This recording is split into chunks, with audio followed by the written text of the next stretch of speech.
A Carnotaurus, a very dangerous theropod, roams this desert oasis as if it's the boss, but it's not really. No, no, no. There is a far more dangerous dinosaur here. But the Carnotaurus can be compared to a modern-day cheetah, of course. It is quite fast among theropods and is decently large in its ecological role, much larger than a real cheetah, and much slower comparatively, but still quite fast for a theropod. As we see, a huge cycad forest grows here in this desert oasis. Two Proceratosaurus, small theropod carnivores, fight. They fight for dominance over this area. They are now the leader or the owner of this area of the forest. Proceratosaurus are relatives of the Tyrannosaurus rex, although they lived much earlier during the Middle Jurassic period. Muttaburrasaurus, relatives of the famous iguanodon, are herbivores, some of the most common creatures at this desert oasis. As we can see, this desert oasis has many flooding problems. As you can see, this kind of forested area has a bit of a flood here. And Maiasaura is also a herbivore, and it is a hadrosaur. It's known as the good mother lizard because it was discovered with its nests and eggs. Inside the eggs, embryos were preserved. Quite a beautiful discovery. As we can see, there's plenty of cycad trees, providing a lot of food for the dinosaurs. An Olorotitan, a giant hadrosaur, another herbivore with a colorful crest. As we continue to explore, we see a Pachycephalosaurus, a herbivore, fighting a Proceratosaurus. Now this seems to be an old weak Pachycephalosaurus because generally a Pachycephalosaurus wouldn't be brought down by a single Proceratosaurus. But that's what happened here, so. As we can see, a Memenchisaurus is here, a giant sauropod, a plant eater, and two carnivorous Suchomimus. They're quite like fish eaters, piscivores, and they're known as crocodile mimics because that's what Suchomimus means, crocodile mimic. Another Muttaburrasaurus roamed these flooded lands. There's some fighting going on here and there everywhere. But of course, the small predators aren't the biggest problem here. And more Muttaburrasaurus thriving at this oasis they are.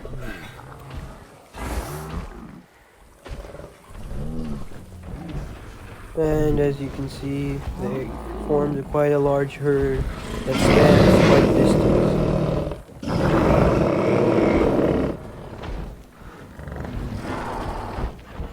You can see that they have a large, nose that they can inflate and use for making loud noises. The Olorotitan is known for its colorful crest.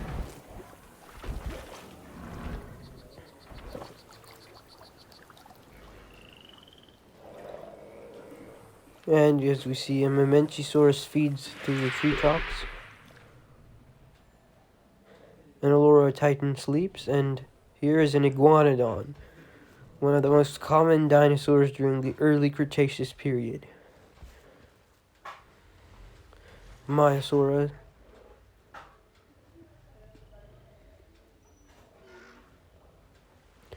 Archaeornithomimus. They're part of the family known as ostrich mimic dinosaurs.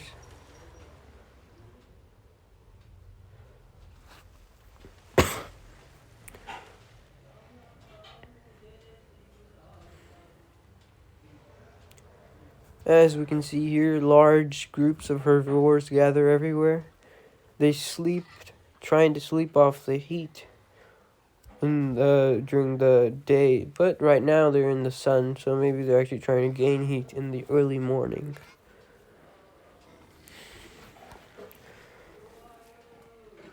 This ostrich mimic and a lot of other herbivores like Aurora Titan herd feeding on the water plants.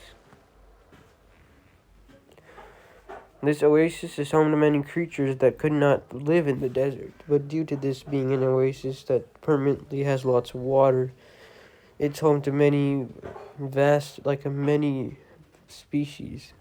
Ansauropelta, Oranosaurs, these creatures love water, so they would be here at the oasis for sure.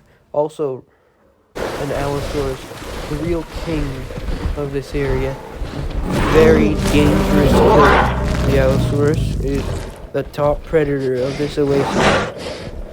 It's known for even defeating Carnotaurus, which is like the cheetah. In this, if this is true, then an Allosaurus could be compared to a lion.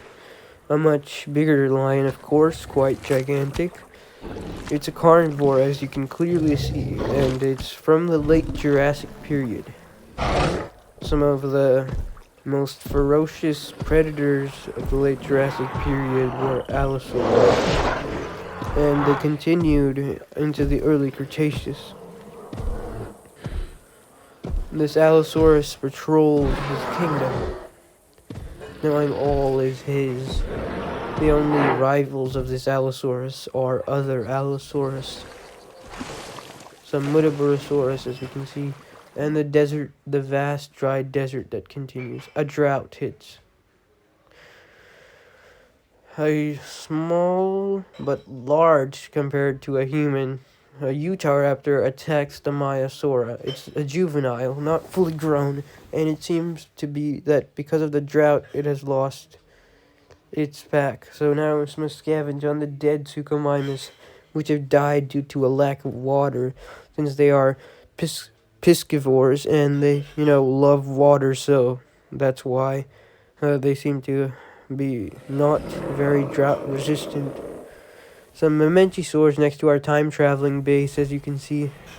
That's how we're out here, taking this documentary for time travel. And you can see the Mamenchisaurs are having a hard time finding food due to many plants dying off because of this unusual drought, since it's... Oh, and Camarasaurs are also really having a hard time. See, because this used to be permanent oasis, but now, because of this drought, it's all dried up, it's all gone, a lot of trouble. And as we can see, they're everywhere looking for food. There's not much water, still some plants surviving due to underground water. And they're kind of drying up. These dinosaurs are looking a lot skinnier than before, you can see. Most Camarasaurs have died, or this herd used to contain at least roughly 50 individuals. Now it's down to 5 or 6. Many creatures are still thriving, but these giant hadrosaurs had trouble finding water. As you can see, the Centaurosaurus, the one that's like looking all dried up, really is dried up. They weren't always like this. It's drying up, but it's luckily found water and food, so it's surviving. But most of the oasis is now like part of the rest of the desert. It's not really an oasis anymore. Still, the parts here we're looking at are far more green than other parts. That is the mountain that is blocking a lot of rain. It used to help the rain, but for some unknown reason, the rain hasn't been coming. It's blocking a lot of rain for the oasis. It traps a lot of the clouds on this side to create the oasis, but now there aren't a lot of clouds raining. For some reason, there aren't low clouds coming in here like they usually did. As we can see, there's many creatures out here looking for food and water, which many are successfully finding, but it's getting harder and harder every day. The danger is increasing. The danger of dehydration but predators are thriving out here. Allosaurus especially, since they can scavenge and hunt the weaker creatures, scavenging the dead who have died of dehydration and hunting the weaker. It's really a sorry sight for this oasis. A place of hope, now a place of danger, and just more and more danger every day. Sauropelta here is not having a particularly good time, but since it's found this water and food, hopefully it can last before this place dries up. As you can see, the Sauropelta is eating dry plants as well as the softer, greener ones. Because it's a bulk feeder, it will eat all sorts of plants. It's not very much of a specializer in a specific type, as you can see from its large, round mouth. Not pointed, crop specific food, but rather bulk of lots of plant food. As we can see, Sauropelta is armored and is not a preferred choice for most predators, so it will be more safe than the other herbivores. Although its slow speed may mean like dehydration if it's not able to reach water when this water source will dry up. It can get a lot of water from the plants that are still green, you know. But eventually, if this place does not get rain, and all this will dry up. There's plenty of more Sauropeltas here. Another Sauropelta is coming in this area. An ostrich mimic, a Gallimimus is quite a large ostrich mimic. It's also found this spot. See, a lot of these creatures, like these ostrich mimics, are having a little better time than a lot of the other creatures, since they are also found in the nearby dry desert. Desert that this oasis is surrounded by. Olora Titan is here. It's not exactly a desert driver, but it's surviving, and a large herd of them, you can see, are still there. They've still lost quite a few individuals, but they're still managing, finding places of food and water like they just have.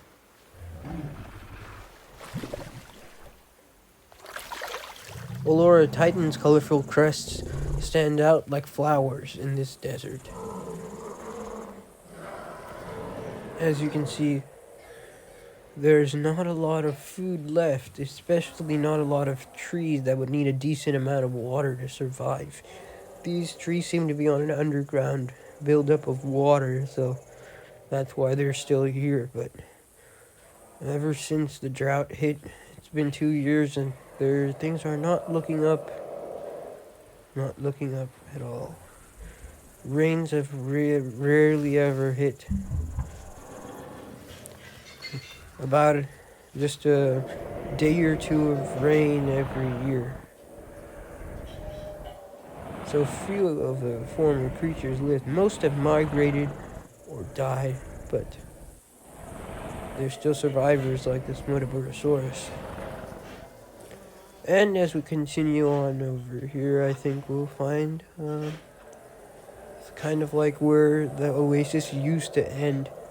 Now the oasis is basically ended in a lot of places, but this is kind of like the continuation. And there was like a river here flowing through like that gap, kind of that pit in the ground. That pit is actually it used to be like a river. Water still can be found nearby. As you can see, this Mesozoic group has found water. And it rains just a few days a year, so there's still a little bit of water to sustain plants, as you can see. But those kind of plants are usually desert plants. Most of these herbivores aren't very good at eating desert plants. And as we can see, more Olora Titan are gathered, and Olor Titan really are still thriving-ish compared to the other herbivores, despite not having much desert experience. And iguanodon are having a lot of trouble here in the desert. Very few remain, but this one seems to be resilient enough to still survive here. It's not a full-on dry as it is in the surrounding desert. There's still a lot more water and food in this part, which used to be the, as you can see, Oasis.